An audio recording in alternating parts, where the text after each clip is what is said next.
नमस्कार, मैं शैलेंद्र हूँ और एक बार फिर आपके साथ हाजिर हूँ इन डेप्थ में। इन डेप्थ में आज बात कर रहे हैं उस खजाने की, जिसको ढूँढने की कोशिश की जा रही है बस्तर के जंगलों में। ये देश का सबसे बड़ा खजाना, छिपा हुआ खजाना माना जा रहा है, जो बस्तर के जंगलों में चट्टानों की नीचे या गुफाओं में कहीं छिपा हुआ है। और ये खजाना है नक्सलियों का। जी हाँ दोस्तों, 31 मार्च 2026 यानी इस साल 31 मार्च को नक्सलवाद के खात्मे की घोषणा कर दी गई। और नक्सलवाद के सबसे मजबूत गढ़ बस्तर में इन दिनों खोज चल रही है उस खजाने की जो नक्सलियों ने छिपा के रखा है। मार्च में करीब 6.5 करोड़ रुपए कैश और 8 किलो सोना बरामद हुआ है, चट्टानों के नीचे छिपा हुआ या कहीं गुफाओं में दबा हुआ। और कहा जा रहा है कि ये खजाना बहुत बड़ा है और इसकी खोज अब की जा रही है जब नक्सलवाद खत्म हो चुका है बस्तर में। अब पुलिस की फोर्स लेकिन वैसे ही सर्च कर रही है। इन तस्वीरों में आप देख सकते हैं, ड्रोन के ज़रिए बस्तर के जंगलों को खंगाला जा रहा है।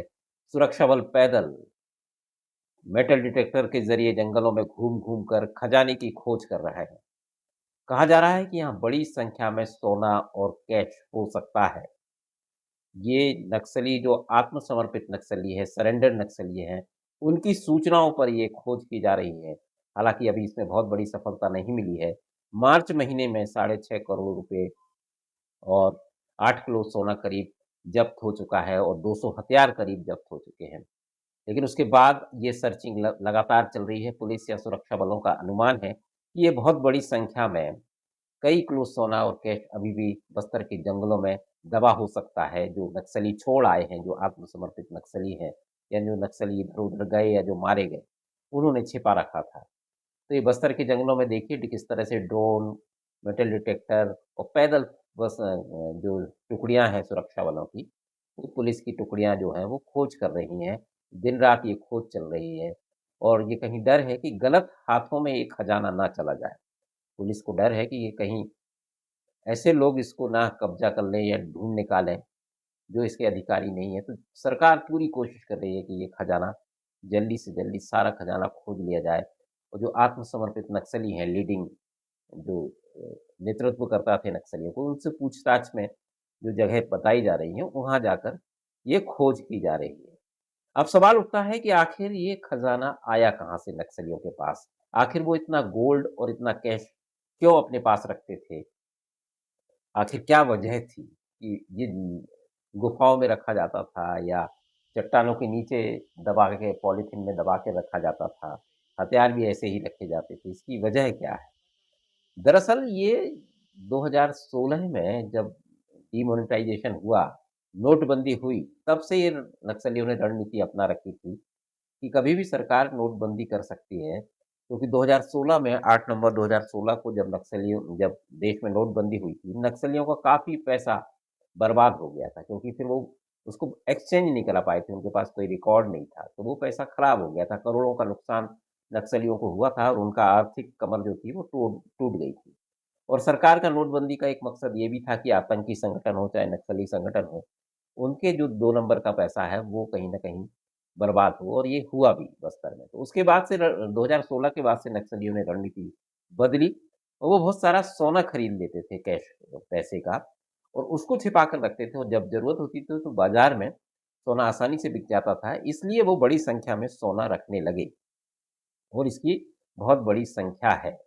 तो ये उसी सोने को ढूँढने की कोशिश की जा रही है और वो कैश भी वो रखते थे, क्योंकि जब से नक्सलियों पर सख्ती हुई थी तो फर्जी खाते या दूसरे लोगों के नाम पर खातों में जो उनका पैसा जमा होता था, वो उन्होंने ना करके सिर्फ़ वो जो वसूली उनकी होती थी, वो पैसा और सोना दबा कर रखते थे और जब अचानक बड़ी संख्या में सरेंडर हुआ और बड़े नक्सली मारे गए, तो जिन नक्सलियों को इन खजानों की जानकारी थी, वो या मारे गए या आत्मसमर्पित हो गए, तो अब ये खजाना लावारिस पड़ा हुआ है जंगल में।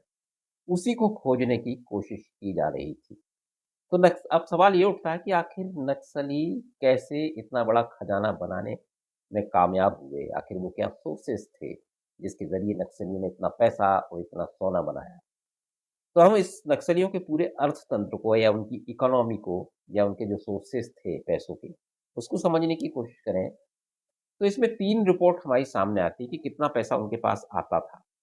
एक तो 2014 में सरकार ने खुद गृह मंत्रालय ने संसद में जवाब देते हुए कहा कि उनके पास जो रिपोर्ट है, जो गृह मंत्रालय की के तहत जो एक इंस्टीट्यूट है, institute of defence study and analysis, IDSA, IDSA institute of defence study and analysis, इसकी रिपोर्ट थी। उसमें ये कहा गया था कि नक्सलियों को जो वसूली करते हैं वो विभिन्न सोर्सों से, वो 140 करोड़ रुपए प्रति सालाना है।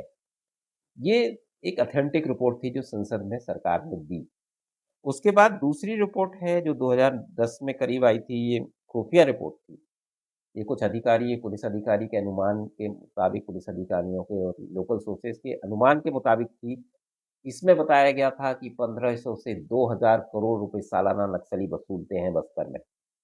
ये काफ़ी बड़ी चौंकाने वाली रिपोर्ट थी। तो ये एक रिपोर्ट ये भी है जिसको ऑथेंटिक माना जाता है। तीसरी रिपोर्ट अभी जो पुलिस अधिकारी या जो इंटेलिजेंस है वो अनुमान लगाती है कि 300 करोड़ रुपए की करीब वसूली बस्तर में या नक्सली करते हैं, माओवादी। तो ये 3 रिपोर्ट है ऑथेंटिक जिसमें, लेकिन ये माना जाता है कि नक्सली अपने जब चरम पर था तो वहाँ करीब 2000 रुपए करोड़ की वसूली होती थी। वही पैसा अब जमा होते-होते वो खजाने का रूप ले लिया, क्योंकि नक्सली पूरा पैसा खर्च नहीं करते थे। करीब 40% पैसा खर्च करते थे, 50% पैसा खर्च करते थे, बाकी जमा करके रख लेते थे। तो ये अब सवाल उठता है कि ये पैसा आता कहाँ से था? तो इसमें जो रिपोर्ट है, ऑथेंटिक रिपोर्ट है, उसमें सबसे बड़ा सोर्स था वो वसूली, जो लेवी वसूलते थे वो ठेकेदारों से। चाहे फिर वो तेंदुपत्ता ठेकेदार हो, सड़क बनाने वाला ठेकेदार हो, या वनोपज का परिवहन क वहाँ से जंगल से ले जाने का वाला ठेकेदार हो, इनसे सबसे बड़ी कमाई थी उन नक्सलियों की, इनसे वसूली करते थे, क्योंकि अगर ये पैसे नहीं देते थे नक्सलियों को तो उनका काम नहीं होने देते या मार दिया जाता था।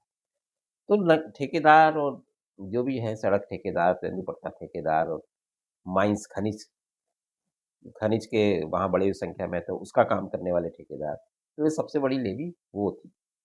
दूसरा इनका सोर्सेस था जो स्थानीय व्यापारी हैं, उनसे भी व ये वसूली की जाती थी।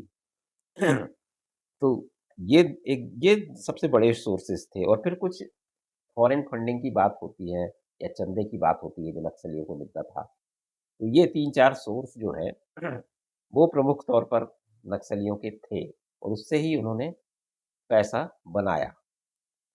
अब बात करते हैं हम कि आखिर ये पैसा खर्च कहाँ करते थे नक्सली? नक्सली अपना ये पैसा एक तो करीब 50% पैसा जो थे वो खर्च करते थे हथियार खरीदने में, हथियार, गोला-बारूद खरीदने में। ये फ़ॉरेन से भी इनके हथियारों की खरीदने की बात है, जिसमें विस्फोटक है, एंटी लैंड माइन है। फिर उसके बाद पैसा खर्च होता था कैडर के राशन, कपड़े और दवाइयों पर।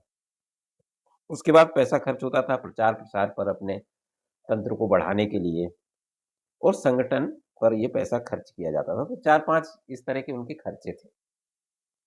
तो ये पूरा उनका अर्थतंत्र था। 2000 करोड़ रुपए की करीब वसूली पीक जब नक्सली चरम पर था तब होती थी। लेकिन 2022 के बाद काफ़ी प्रेशर पड़ा फ़ोर्सेस का, जब नक्सलवाद के खात्मे का संकल्प लिया गया गृह मंत्रालय ने, अमित शाह ने बस्तर में, तो उसके बाद कार्रवाइयाँ तेज़ हुई, तो ये वसूली भी कम हो गई। पूरे अर्थतंत्र को एक तरह से तोड़ दिया गया, स्लीपर सेल्स को गिरफ्तार किया गया या उनको जेल भेजा गया। तो उसके बाद ये 300 करोड़ पर आकर इनका टिक गया था, और अभी जब नक्सलवाद खत्म हुआ 31 मार्च को, तो उसके आसपास और अनुमान था जब पुलिस अधिकारियों का कि 300 करोड़ सालाना इनके पास अभी आते हैं।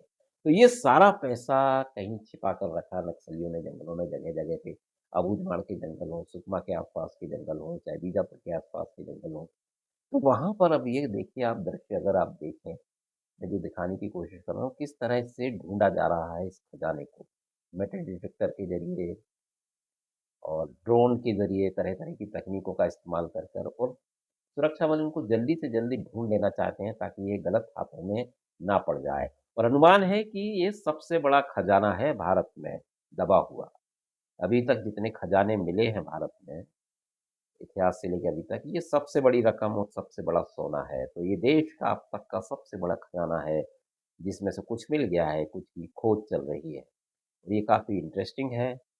नक्सलवाद के खात्मे के बाद चैलेंजेस बस्तर में ख़त्म नहीं हुए हैं, अब एक नया चैलेंज है, और इस पूरी खजाने को खोजने के दौरान सबसे बड़ी बाधा है वो लैंडमाइन जो नक्सलियों ने जगह-जगह बिछा रखी है। उनको भी न्यूट्रलाइज़ करना है, खजाने को भी खोजना है, तो सुरक्षा बलों के सामने एक और बड़ी चुनौती है। लेकिन उम्मीद की जानी चाहिए कि पूरा पैसा जो खुफिया सूचनाएँ हैं, सोर्सेज़ के पास जो आत्मसमर्पित नक्सलियों से मिली हैं, वो सही निकले हैं और ये खजाना जल्दी से जल्दी मिले और भारत सरकार के खजाने में ये राशि पहुँचे। तो फिलहाल इस वीडियो में इतना ही, दीजिए इजाज़त, नमस्कार।